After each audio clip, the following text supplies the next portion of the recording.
All right, so are you ready to dive into some side hustles today? Always ready to explore how people are making extra cash. Well, today we're looking at this video by Sara Finance. Yeah, I saw that one. She breaks down 8 side hustles and claims to be making like $20,000 a month from them. Really? Wow, that's quite a claim. Yeah, so we'll see if it holds up. Exactly. But, our goal is to figure out what these hustles actually are and, see what we can learn from them. Yeah, pull out the variable lessons. Even if we don't end up, becoming crypto experts or anything like that. Yeah, for sure. So first up, she jumps into affiliate marketing on Pinterest, Okay, yeah. which I think a lot of people are at least a little bit familiar with. Right, it's basically like recommending products you love. Yeah, and getting a cut if someone buys through your link. Exactly. But what I found interesting is how she uses Pinterest for this, Oh, yeah. Pinterest is great for that kind of thing. with all the visuals and stuff. Exactly. It's all about grabbing attention. And she's really strategic about it. Oh, yeah? She targets niches like finance, self-help, travel. Smart niches for sure. And then she repurposes viral TikToks to drive traffic to her affiliate links. Oh, wow. So she's like double dipping on the content creation? Yeah, exactly. And she's getting results. Oh, yeah? She said she hit 7 million views in just 1 month using this strategy. Wow, that's a lot of eyeballs. Yeah, so clearly something's working there. It's all about finding the right synergy between the platform, the content, and the niche. So it's not just like randomly throwing TikToks onto Pinterest. Exactly. You got to be smart about it. Okay, so moving on, Okay. cryptocurrency. This is one that always gets people talking. Oh, yeah. Sure. So Sarah keeps it pretty simple, emphasizing the long-term potential of Bitcoin and Ethereum. Okay, so like the classic buy and hold strategy. Yeah, and she actually put her money where her mouth is. Oh, really? She said she's invested about $80,000 in those two. Wow, that's a pretty big chunk of change. Yeah, so she's definitely a believer. Yeah. You don't put that much in unless you really think it's going to grow. Right, and of course, crypto can be risky. Oh, yeah, it's super volatile. But she's playing the long game. Makes sense. Got to ride out those ups and downs. She also mentioned earning through Coinbase's Watch to Earn program. Oh, yeah, I've heard of those. Basically, you get rewarded for watching educational videos about crypto. Interesting. So it's like a low-risk way to get started? Yeah, and maybe learn something along the way. Exactly. Okay, next up, YouTube. Everyone wants to be a YouTuber these days. Right, but what surprised me is that Sarah focuses on faceless channels. Oh, yeah, those are getting popular. Like gaming channels, Mm. motivational compilations, things like that. So you don't have to be on camera. Exactly, and she claims to have made over $130,000 in a year from those. Really? Wow. Yeah, so it's clearly a viable strategy. It's all about finding a proven niche and delivering consistent content. And she also pointed out that there are multiple income streams beyond just ad revenue. Oh, right, like brand deals and merchandise. Yeah, exactly. So you're not just relying on one source of income. Okay, moving on to something that's been really trendy lately, drop shipping. Oh, yeah, I've heard a lot about that one. Basically, you sell products online without actually holding any inventory. So you're like a middleman. Yeah, exactly. And Sarah's twist on this is that she promotes her dropshipping store entirely for free through social media. Interesting. So no paid ads. Nope. She uses TikTok, Instagram, and Pinterest. Wow, that's pretty impressive. And it's working for her. Yeah. She said she built it into a full-time income and even mentioned others making like $10,000 a month. Really? That's pretty amazing. Yeah, and she gave this example of a Galaxy Cove projector that went viral. Oh, yeah. I saw those all over TikTok. So it seems like finding that hot product is key. Yeah, I got to tap into those trends. Okay, so now we're getting into Etsy. Oh, Etsy. I love browsing Etsy. Me too. It's a treasure trove. Yeah. And it's kind of similar to dropshipping in a way. Oh, how so? Well, you're still selling products online, Right. but Etsy has that built-in marketplace. That's true. You've already got a huge audience there. Exactly. So Sarah's point is that Etsy does a lot of the marketing for you, That's a big plus. but she still recommends using social media to boost your reach. Yeah. Got to stand out somehow. Now, this is where things got a little interesting. Oh, how so? Sarah specifically mentioned knockoff brand items as top sellers on Etsy. Oh, really? Like what kind of stuff? Like rings, bracelets, things inspired by luxury brands like Cartier and Gucci. Interesting. Yeah, she said people are finding these items cheap on AliExpress and then reselling them on Etsy. Okay, so there's definitely some ethical considerations there. For sure. We'll have to unpack that a bit more later. Yeah. All right, moving on to side hustle number 6, Fiverr. Ah, Fiverr, the land of $5 gigs. Yeah, and you can actually make decent money on there. Oh, yeah. Sarah said she earned around $1,000 a month selling TikTok shoutouts. Really? Wow, so people are actually paying for that. Apparently so. And it makes sense, if you have a big following. Yeah, you can leverage that. She also mentioned math tutoring, relationship advice, virtual assistants as popular services. So there's really something for everyone. Yeah, it seems like the key is to find a service that's in demand and that you're good at. Exactly. Got to play to your strengths. Okay, now this one's a bit more serious. Investing in the stock market. Yeah. Get into the finance world. Yeah. And Sarah's clearly serious about this. Oh, yeah. She said she's invested over $300,000. Wow. Okay, she's playing for keeps. Yeah, and she keeps it pretty straightforward. Well, how so? She explains the basic principle of buying shares of companies you believe will grow in value. Right, so you're betting on the future success of those companies. Exactly, and she uses Apple as an example. All right, solid company. Yeah, she projects that its stock price could potentially go from $130 to $200 in 5 years. It's a pretty decent return. Yeah, and then she gets into dividend stocks. Oh, yeah, those are great for passive income. Exactly. You basically get paid just for owning shares. She used TD Bank as an example, I think. Yeah, they have a 4% dividend payout. Not bad at all. Okay, last but not least, Sara shares a side hustle idea that's been making the rounds on TikTok. Reselling books from dollar stores. Oh, really? That sounds interesting. Yeah, it's all about finding those hidden gems. So, like, undervalued books that you can sell for a profit. Exactly, and the idea is to find them at dollar stores where they're super cheap. Okay, so you got to have a good eye for value. And then you resell them online on places like eBay. Makes sense. Sara suggests you can potentially make $200 or more a month doing this.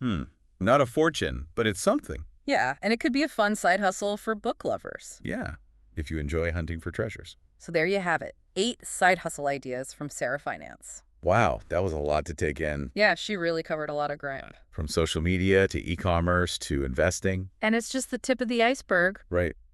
We got to dig deeper into each of these. Exactly. So stay tuned for part 2 of our deep dive, where we'll unpack these ideas even further. Can't wait to see what valuable insights we uncover. All right, see you in part 2. See you then. Welcome back. Okay, so we've gotten a taste of all 8 side hustles. Yeah. Sara really threw a lot at us. But now it's time to dig a little deeper. Yeah, let's unpack some of those key takeaways. And see what we can actually apply to our own side hustle journey. Exactly. Okay, so let's rewind back to affiliate marketing on Pinterest. Okay, yeah. I'm still thinking about her success with those viral TikToks. Repurposing content is such a smart strategy. Yeah, especially when you're trying to get the most out of your effort. Exactly, maximize your reach. But you have to be careful with copyright and stuff. Oh, yeah, for sure. Don't want to get into any legal trouble. Always give credit where it's due. All right, now cryptocurrency, I think the biggest thing for a lot of people is understanding the volatility. Oh, yeah. It can be a wild ride. Like one day you're up, the next day you're down. Makes it hard to know when to buy or sell. Exactly. So what's the best approach? Well, Sarah's buy and hold strategy is one option. Right, just ride out those waves. But it's not the only one. Some people prefer day trading. Oh yeah, trying to time the market.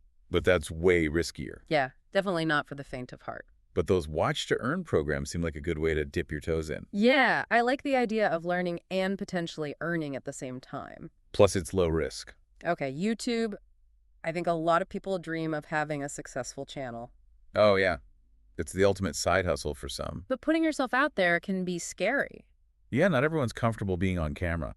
That's why I found Sarah's emphasis on faceless channels so interesting. Yeah, those are great for camera-shy people. You can still create great content without showing your face. Exactly, and the income potential is there. Yeah, over $130,000 a year, she claims. Oh, that's pretty impressive. It's all about finding the right niche and being consistent. And delivering high-quality content that people actually want to watch. Okay, let's talk dropshipping. Okay, yeah. It seems like such an accessible business model. You don't need a lot of money to get started. Right? No need to buy inventory up front. But it's not passive income. Oh yeah, you still got to put in the work. You have to find the right products, market them effectively. Sara mentioned using social media for promotion. Yeah, that's a smart approach, especially if you're on a budget. And it seems like finding a winning product is crucial. Oh, yeah, absolutely. Like that Galaxy Cove projector Sara mentioned? Those were everywhere. Yeah, gotta tap into those trends. Okay, now what about Etsy? Ah, Etsy, the land of handmade goods. Yeah, it's a great platform for creative people. And it has that built-in marketplace. So you don't have to build your own website or anything. Exactly, and Sara said Etsy does a lot of the marketing for you. but you still got to stand out somehow. Yeah, social media can help with that. Okay, but what about those knockoff brand items Sarah mentioned? Yeah, that's a bit of a gray area. Definitely got to be careful with that. Make sure you're not infringing on any trademarks. Yeah, don't want any legal trouble.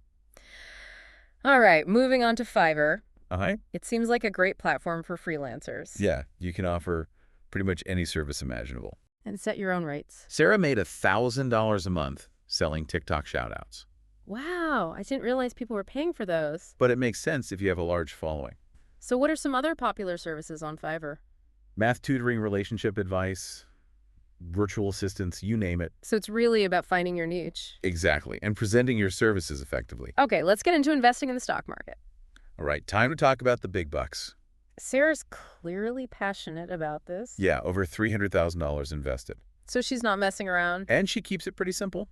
Buy shares of companies you believe in. Right, betting on their future growth. She used Apple as an example. Yeah, projected to go from $130 to $200 in 5 years. But that's just a projection. Who knows what will actually happen? Right, but it shows the potential. And then there's dividend stocks. Yeah, passive income is always nice. TD Bank with their 4% dividend. Not too shabby. Okay, and finally, reselling books from dollar stores. Yeah, the treasure hunt side hustle. It sounds kind of fun, actually. Yeah, I could see myself getting into that. You got to have a good eye for value, though. Yeah, and know what to look for. And then where to sell them online?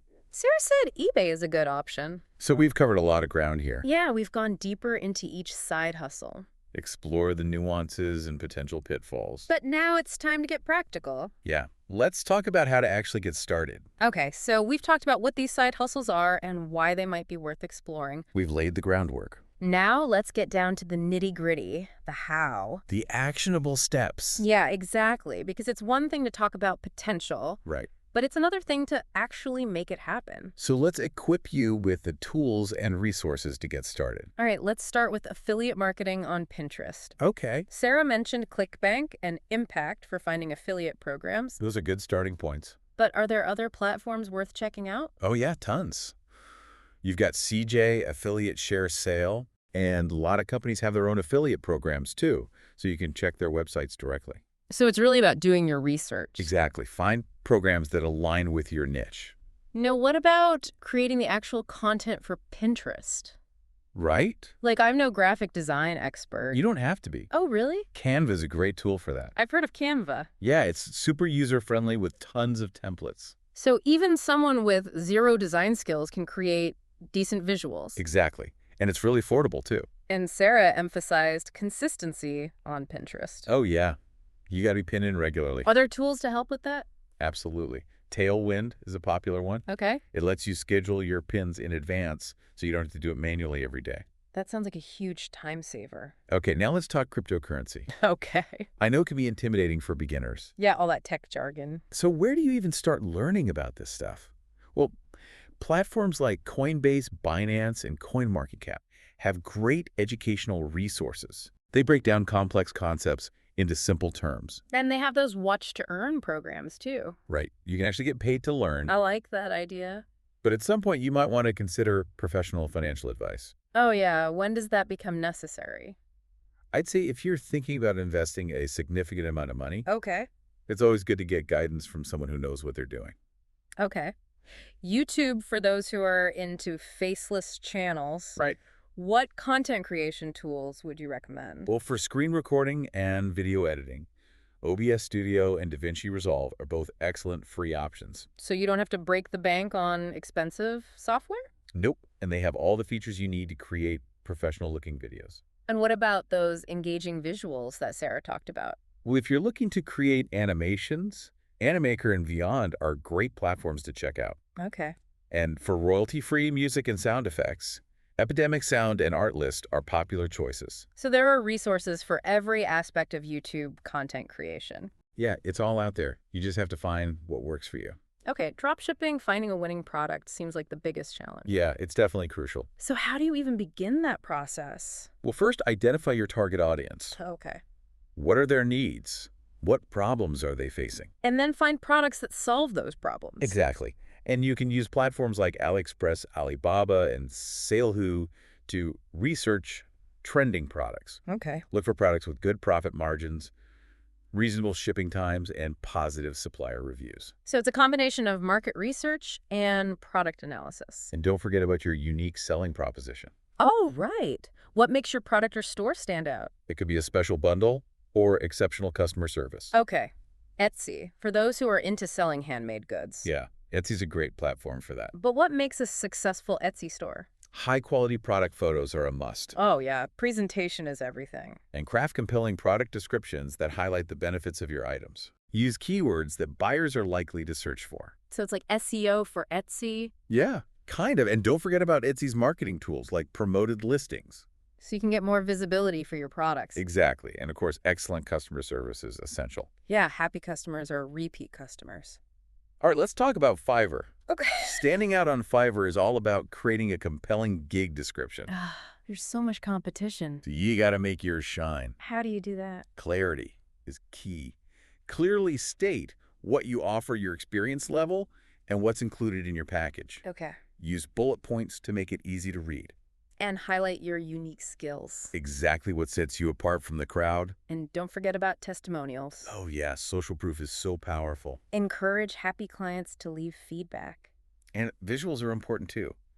Use high-quality images and videos to showcase your work. Okay, investing in the stock market can be overwhelming for newbies. Yeah, it's a whole other world. So where should they start? Well, The Intelligent Investor by Benjamin Graham is a classic. Okay. Investopedia is a great website for learning the basics. And what about getting some practical experience?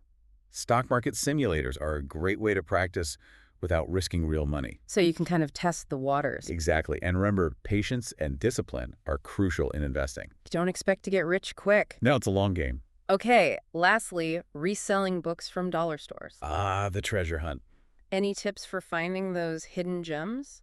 Learn about popular authors and genres. Okay. Look for books in good condition, especially first editions or signed copies. Those are worth more. And check online marketplaces like eBay and Amazon to get a sense of pricing trends. So you know what to look for and what to sell it for. Exactly. And sometimes it's just about luck being in the right place at the right time. Well, we've covered a lot of ground in this deep dive. Yeah, we've explored so many side hustle possibilities. From social media to e-commerce to investing and even reselling books. It's been inspiring to see the different ways people are creating income streams. And the key takeaway is that there are countless opportunities out there. You don't have to be stuck in a traditional 9-to-5 job.